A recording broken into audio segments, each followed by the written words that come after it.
Buenos días, estimados estudiantes de la Institución Educativa Particular El Triunfo. Un saludo especial a los alumnos de cuarto de secundaria con quien desarrollamos el curso de literatura. Bienvenidos pues a este tercer trimestre en donde trabajaremos la literatura modernista y las obras literarias que vamos a ir leyendo y analizando, y el trabajo final o el trabajo primordial de este trimestre es desarrollar un conversatorio de literatura peruana donde tú eres el principal protagonista. Hemos visto en las sesiones anteriores acerca de las técnicas narrativas, ¿no? Hablamos de unas técnicas tradicionales, de unas técnicas modernas. De las técnicas tradicionales habíamos mencionado la técnica lineal o tiempo lineal. Sobre estos tres elementos constitutivos, estos tres elementos necesarios: el tiempo, el espacio y la acción. También habíamos visto la existencia de un monólogo interior donde el escritor hace pensarle al lector que él está realizando las acciones. El flashback, que era un retorno, un volver al pasado rápido, ¿no? Rápido. También el raconto. Y sobre el raconto, pues podemos mencionar que es un retorno al pasado, una temporalidad mayor, una duración mayor, y la perspectiva absoluta y múltiple. Eso es de acuerdo a las distintas formas que los escritores han utilizado de hacerle percibir al lector cómo éste tiene o cómo él puede desarrollar una obra literaria, ¿no? Y finalmente, los vasos comunicantes. Los vasos comunicantes son las distintas historias que pueden encontrarse dentro de una novela y que al fin estas tienen un punto en común donde se llegan a unir o enlazar, ¿no? Sobre una misma temática. Entonces, tenemos algunos elementos narrativos necesarios e indiscutibles que tenemos que recordar, sobre todo porque vamos a desarrollar la lectura y el análisis de una obra literaria, a la par de los contenidos que vamos a ir desarrollando. Pero esta sesión está dedicada exclusivamente a poder entender cómo vamos a analizar una obra literaria. Los elementos narrativos son básicos, en este caso son 8: el tema, el argumento, la estructura, el punto de vista, los personajes, el espacio, el tiempo y las formas del discurso, ¿no? Cuando hablamos del tema, pues en una obra literaria los temas pueden ser varios, ¿verdad? Podríamos mencionar que la temática es variada, ¿verdad? Pero el tema, o mejor dicho, una obra literaria llega a reducirse a un tema, ¿no? Un tema principal, el cual, aunque en las palabras de algunos críticos literarios, pues no hay obras literarias que no necesariamente vamos a llegar a un tema, ¿no? Porque tienen muchos de ellos. El argumento es el resumen, la síntesis de un texto literario. Hoy por hoy es necesario poder manejar los argumentos de muchas obras literarias, las cuales no nos alcanzará la vida para poderla leer, pero sí es necesario que al menos el fragmento o el argumento podamos nosotros organizarlo, ¿no? Ya para ser ya propio nuestro, elaborado por nosotros mismos en este caso. ¿Cuál es la estructura interna y externa? En el caso de externa, porque tiene capítulos, tiene partes, tiene secuencias, ¿no?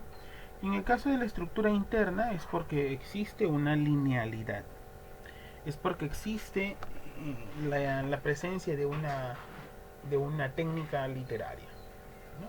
Puede ser el flashback, puede ser el raconto, la técnica que fuese, ahí hablamos de una estructura interna. Cuando hablamos del punto de vista interno y externo, en el caso del externo es la tercera persona, ¿no? Tenemos un narrador omnisciente, un narrador observador, pero se da bajo el análisis principal de la figura de los textos, ¿no? La figura de los personajes, los diálogos. Eso va dándonos a conocer cómo se está desarrollando el texto.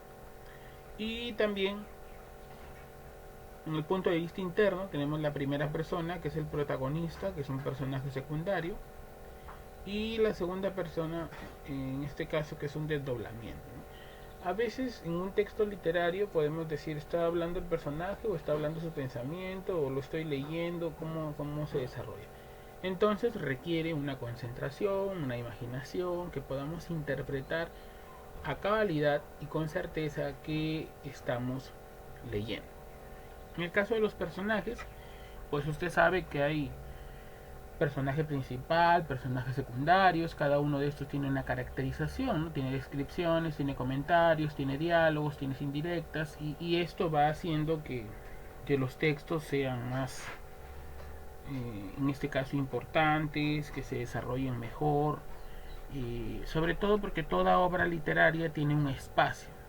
Este espacio del que hablamos es interior, es exterior, en donde se desarrollan las escenas, ¿no? Tenemos obras literarias que van a desarrollarse solo en un lugar, y sobre este gira toda la obra, pero tenemos obras literarias que se desarrollan en distintos lugares, y eso hace que la obra sea un poco más compleja y requiera una concentración mayor. El tiempo externo es la época en la que nos está remontando, ¿no? Si, por ejemplo, si es histórica, es sociológica, si es política, etcétera, ¿no? Interno es la duración que esta obra tenga, ¿no? Y en el caso de las formas del discurso, eso también nosotros tenemos que darnos cuenta, ¿no? Si es que hay una descripción, si es que hay un diálogo. Mayormente antes las obras eran dialogadas, no se les colocaba un guioncito cuando sabíamos que el personaje estaba hablando, o como las obras teatrales, no se le ponía Juanito dice esto, ¿no? Pablito dice esto, María dice esto. A algunos pues se les hace más sencillo empezar la lectura de un texto de esa forma, pues para otros eso es difícil, ¿no? Porque distrae o confunde. Entonces yo aquí tengo un gráfico, ¿no? Algunas en el centro, las obras, las técnicas narrativas más modernas, más utilizadas, que es el flashback, el raconto, el monólogo interior y las cajas chinas. Y en el caso de las técnicas narrativas tradicionales, la lineal, la epistolar, el documentalismo, entre otras, ¿no? Entre otras técnicas que quizás no están. ¿Cuáles son las principales innovaciones que tenemos que tener en cuenta? En principio los temas han ido variando. Teníamos la etapa medieval, que es teocéntrica, la etapa del renacimiento, el neoclasicismo, donde ya es antropocéntrica. En el clasicismo occidental pues tenemos que estas obras son netamente místicas, que son ¿cuál era el término? Mitológicas, gracias, mitológicas. Entonces, el reflejo de las crisis de creencias y valores, la soledad del hombre contemporáneo, el absurdo de la existencia, la destrucción de la familia, los cuestionamientos de los principios de la sociedad burguesa, los conflictos sociales, el sentido de la literatura. Estas innovaciones son modernas. Muchos autores están escribiendo ahora sobre esto, ¿no? Entonces, ¿qué significa o qué tenemos que entender por esto? Que la acción a veces tiende a desaparecer, ¿no? Fragmentada, sobre todo porque muchas obras ahora están en el montaje cinematográfico y relata los hechos interiores del personaje, ¿no? El argumento es un pretexto para poder llamar la atención del lector. Hoy podríamos afirmar que muchos autores hispanos o iberoamericanos están cayendo quizás en un error de poder inducir la sexualidad o el sexismo o el erotismo dentro de sus obras literarias para captar la atención de los lectores. Un ejemplo latinoamericano, por ejemplo, es Mario Vargas Llosa, quien en muchas obras ha podido desarrollar esta técnica, pero a pesar de ello, y a pesar que esto es discutible y hasta cierto punto condenable, sí genera la atención o la calidad literaria que él desarrolla, todavía mantiene la atención de su público. Sobre el punto de vista del narrador, hay varias posibilidades, ¿no? Puede ser un objetivo, puede ser omnisciente, puede ser en tercera persona, en primera, pero hay unas innovaciones, ¿no? Que es el monólogo interior, el flujo libre de conciencia, el perspectivismo, en donde el personaje da a entenderle, o el lector entiende, de que él está realizando las acciones. Es decir, se involucra tanto con el texto que gracias a su imaginación, pues este lo logra. Los personajes pues tienen relevancia pues por la sociedad, por el pueblo que acompaña estas conductas. En el tiempo ya lo habíamos visto con el flashback, con el raconto, que hay una ruptura en la linealidad cronológica, en la retrospección, en la fragmentación del relato. Entonces esto lo vamos a encontrar en la obra, ¿no? Los cambios en el tiempo, en el ritmo de la narración, en el espacio, la identificación de los personajes con espacios determinados donde evoca recuerdos y estos los plasma, los señala. Entonces va a poder existir una perspectiva subjetiva de los mismos, sobre todo teniendo en cuenta la creación de una obra literaria, ¿no? En este caso nuestro análisis. Pero ¿cuál es la transición desde la novela realista? ¿Por qué desde la novela realista? Porque esta no le importa la forma, le importa el contenido, y en adelante se va a desarrollar con esta misma perspectiva, ¿no? Entonces hay ciertas innovaciones desde la continuidad o desde la novela realista, ¿no? Las novelas de aventura, las de ciencia ficción, las policíacas, aparecen otros puntos de vista del narrador, hay unas alteraciones temporales mayores, ¿no? Entonces hay algunos autores que lo han podido desarrollar, que quizás estos que están aquí no los conozcamos todos, ¿no? Por ejemplo, Arthur Doyle, quien desarrolla la novela del misterio, el género detectivesco, con sus obras El estudio de Escarlata, Las aventuras de Sherlock Holmes o El sabueso de Baskerville. Estas obras, que quizás pocos tenemos el contacto o hemos leído algo de ellos, sí personifican una tendencia moderna de las técnicas narrativas, ¿no? Herbert George Wells desarrolla, por ejemplo, la ciencia ficción, La máquina del tiempo, El hombre invisible, La guerra de los mundos. Cuidado, se confunde con La guerra del fin del mundo. Y Jack London, que desarrolla la novela con influjo de Friedrich Nietzsche, ¿no? Nietzscheano, que es La llamada de la selva o Colmillo Blanco, que es un texto que varios de nosotros lo hemos podido leer o lo conocemos. Pero tenemos que entender que quiénes son los renovadores de estas técnicas modernas, de estas técnicas literarias. En principio, Marcel Proust, James Joyce y Frank Kafka. Estos tres autores contemporáneos tienen un rasgo común. En principio van a desarrollar una mirada simbólica, una mirada crítica, reflexiva hacia la existencia y hacia la sociedad. Los personajes pues son antihéroes, ¿no? No interesa la psicología del personaje, lo que ellos plasman es cómo cómo una persona se encuentra cuando desarrolla o cuando se pone de manifiesto en una realidad. También tienen unas técnicas narrativas innovadoras, el monólogo interior, el fragmentarismo, la superposición temporal, los cambios de postura de vista del narrador, y el estilo pues se va a adaptar, ¿no?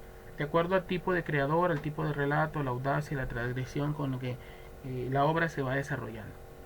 En esta obra de Marcel Proust, En busca del tiempo perdido, esta novela, una memoria autobiográfica, hay abundantes digresiones reflexivas, ¿no? Una profusión del monólogo interior, una prosa de ritmo lento y divagador. Esta obra pues va a reflejar, ¿no?, el protagonista en primera persona, cuál es el valor del tiempo, cuál es el valor de la familia, cuál es el valor de la vida. De ahí está James Joyce, su mejor obra es Ulises, pero tiene también Dublineses y El retrato del artista adolescente, ¿no? En su obra Ulises hay una intención desmitificadora, ¿no? Novedosas técnicas narrativas, los cambios de punto de vista, la experimentación lingüística, porque hay una tradición ortográfica, ¿no? El empleo de los neologismos. Su obra Ulises es considerada la Odisea moderna, porque también a reflejo de la Odisea, pues hay una persona que quiere retornar a su lugar de territorio, su lugar natal, pero no tiene estas posibilidades por distintas circunstancias que la obra lo presenta, ¿no? De Franz Kafka, las obras más importantes es El proceso, La metamorfosis y El castillo, ¿no? Pero en el caso de La metamorfosis hay una mirada expresionista, una mirada que le hace pensar qué vale el ser, cuán importante es y para qué sirve. Refleja entonces el enfrentamiento entre el individuo y la sociedad hostil. Hay una prosa austera, sin adornos, incluso fría, pero tiene eficacia. Estos autores van a desarrollar en esplendor una obra moderna, ¿no? Una obra con tendencias modernas. Tenemos otros renovadores europeos, sí, André Gide, La sotana del Vaticano, Los monederos falsos, André Malraux, La condición humana, La esperanza. En Gran Bretaña tenemos a Virginia Woolf, la hemos escuchado, es Alfaro, Las olas. Aldous Huxley, Un mundo feliz, quizás de él no sabemos, ¿no? Chesterton, de él sí sabemos, ¿no? El hombre que fue jueves. De Catherine Mansfield, La felicidad en el jardín. Felicidad, fiesta en el jardín. De George Orwell, Rebelión en la granja. Thomas Mann, lo sabemos, La montaña mágica, La muerte en Venecia. Hermann Hesse, El lobo estepario. Siddhartha. Arthur Schnitzler, Retrato soñador. Robert Musil, El retrato El hombre sin atributos. Stefan Zweig, La verdad sospechosa. Y también tenemos en el renovador ruso, Máximo Gorki y Mikhail Bulgakov. En el Máximo Gorki, La madre y los bajos fondos. Y Mikhail, La guardia blanca y El maestro y Margarita.